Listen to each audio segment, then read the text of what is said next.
Are you sick and tired of gambling your hard-earned money on Madden packs? Look no further than my sponsor, MMOEXP, for the cheapest and most reliable MUT coins on the market. And don't forget to use code Ferdy at checkout for 5% off. What's going on, guys? Today we are talking about my favorite ball carrier move here in Madden 24. And that is, of course, the Jurdle. The Jurdle was really good in Madden 22. They made it kind of bad in Madden 23, but now it is back in its full prime. And honestly better than ever here in Madden 24. So in today's video, I'm going to show you how to Jurdle here in Madden 24. And for you more advanced players that are watching this video, I'm also going to break down when to and how to use the Jurdle effectively in an actual game. Okay, so let's get started. The Jurdle is a combination of a juke and a hurdle, hence the name Jurdle. And what you're going to want to do is hit Y and angle the left stick to about 2 o'clock or 10 o'clock, depending on the direction you want to Jurdle. Okay, so let's do a couple real quick.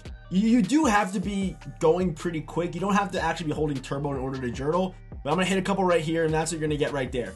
Hitting Y or triangle and angling the stick left and right. And the reason why the Jurdle is so good this year is because you're able to spam it. You saw up the whole field, I was able to spam the Jurdle. And also what makes a Jurdle good this year is that you really don't fumble. I've been Jurdling for the last 2 to 3 days on this game and have yet to fumble on a Jurdle attempt, which is disgusting. That should be, there should be a lot more risk to Jurdling because it's such a good ball carrier move. And yeah, by the way, I'm with you. I've never seen a real person in real life ever Jurdle. I'm not sure what this move is or how they thought of it. But yeah, this is how you Jurdle. And it looks, it looks broken, but you can actually get even more effective with it, which is absolutely disgusting. And we'll kind of break that down right now. So to cover maximum ground on a Jurdle, what I like to do is say there's a big group of players on like the 40-yard line. What you have to do is, if you're running this way, you kind of got to set someone up going the other way. And once you get to, you kind of got to turn like you're going all the way to this sideline right here before you hit the Jurdle. So say like you basically, it looks like you're going backwards, but that's how you're going to cover the most amount of ground. So you come here, you basically want to turn like that and get that full Jurdle. That kind of gets you going completely horizontal. Unlike if you didn't turn your shoulders, this is what it would look like. You kind of get way more vertical. So if you, I know it looks small, and if you're just watching someone play the game, you might not see this small adjustment that's made right before the Jurdle, but you're going to want to turn those shoulders horizontal to the opposite sideline, and that's how you're going to cover the most left to right distance. And that's good if you're just like a big group of players, maybe like 3 to 4 players, like blocking a big cluster of players. Being able to turn those shoulders and really, get back across the field is really nice. I'm going this way, I set it up, and then I wasn't going fast enough, clearly. Kind of got to round it off, but you see right there, I hit it good right there. That's going to be a super effective there compared to you staying, up the field. You kind of stay more vertical. If you turn those shoulders and stay, horizontal, you can really get left and right. That's where it becomes even more effective. And another usage for the Jurdle that I really like is on the goal line. You're able to kind of get that forward motion, and also you're in the air, so you get more fall forward animation. So I'll show you a couple examples right now. Take the handoff. You don't even got to really see a hole, but I just sometimes blindly Jurdle. And especially if there's no risk in you fumbling, like I said earlier, this makes it even more effective. So I'm going to run it a couple times here. So even a guy comes in the backfield, and even if you're like mid-Jurdle animation and say maybe a guy pushes you in the air, or just like there, like we still fell forward. We still got a yard on that, which is obviously really nice. You see right there, you just kind of make that mean cutback, which is just not, it shouldn't really be, a thing. I'm trying to get one where like the guy hits me in the air, but I don't think we're gonna get that. You see right there, like you can just, you just basically I'm doing this like right when I catch it as well. You can do that as well if you want to. I'm kind of waiting a little bit, being a little more patient, waiting for my pulling guard to go. You see right there, I'm getting that fall forward animation. I wasn't in the end zone there, but just a couple reps so you can see just how effective this can really be. And yeah, like all the blockers going right, you can kind of just cut it back. All you need is 2 yards, or yeah, whatever the case is if you're on the goal line. So yeah, the Jurdle on the goal line, definitely effective. I'm trying to get someone to hit me, but I don't think they're going to be able to get through. So I have a couple clips I want to show you guys of me using a Jurdle effectively in game. Here is the first one. Hopefully my volume's not on, because I think I get pretty loud on this clip, but I do catch an interception. Also, a Jurdle's good if you are like on the interception, you can kind of Jurdle and gain that momentum. A Jurdle's also really good for regaining acceleration if you lose it, just to let you know. But right here with Daryl Revis, right? So I see this hole right here. If I try to get through here, I'm probably gonna get sandwiched by one of these 2 defenders and get tackled, but I want end zone. I'm going for the clip here. So I set it up like I'm going that way. And then I Jurdle away from this guy. Right when he clicks on, I think I'm gonna run through this massive hole.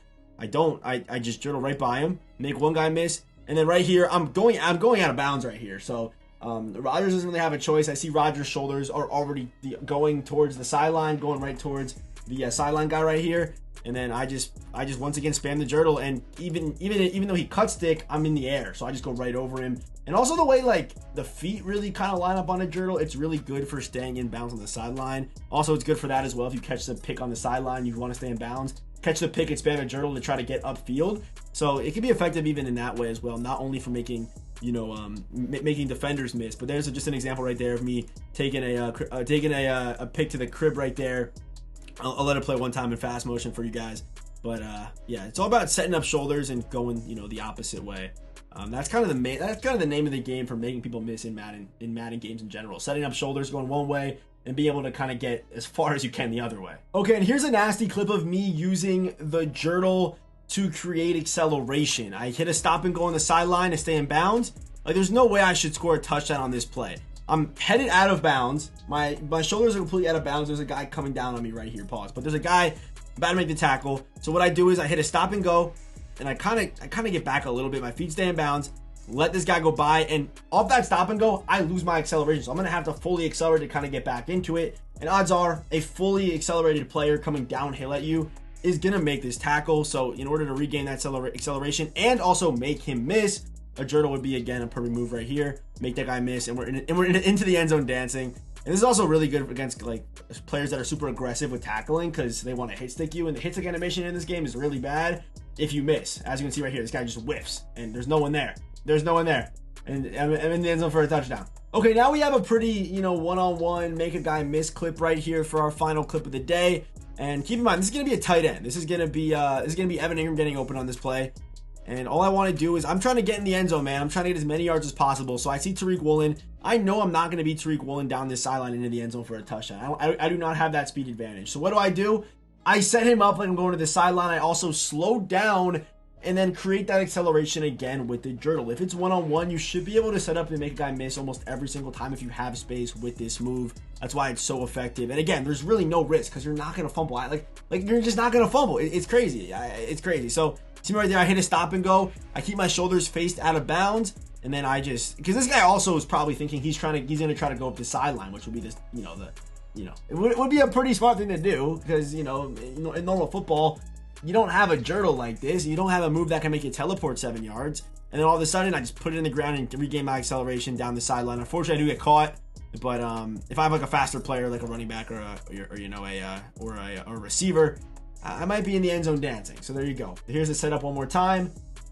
And there you go. Right into the Jurdle, making the guy miss. It is just so effective. And it is back here in Madden 24. It is back in prime effectiveness. So well, yeah, that's going to do it for today's video. If you made it all the way to the end, make sure you hit that like button. And of course, if you are new to the channel, make sure you hit that subscribe button, man. Make sure you hit that subscribe button. It's even good for just getting short yardage. Like, it's just so effective. It's so effective. And if you don't have this move in your bag already and it's not already a habit for you, make it a habit. Please make it a habit. Here's a little cutback. Just make it a habit. I'm not going to fumble. But yeah, as always, I'll see you boys in the next one.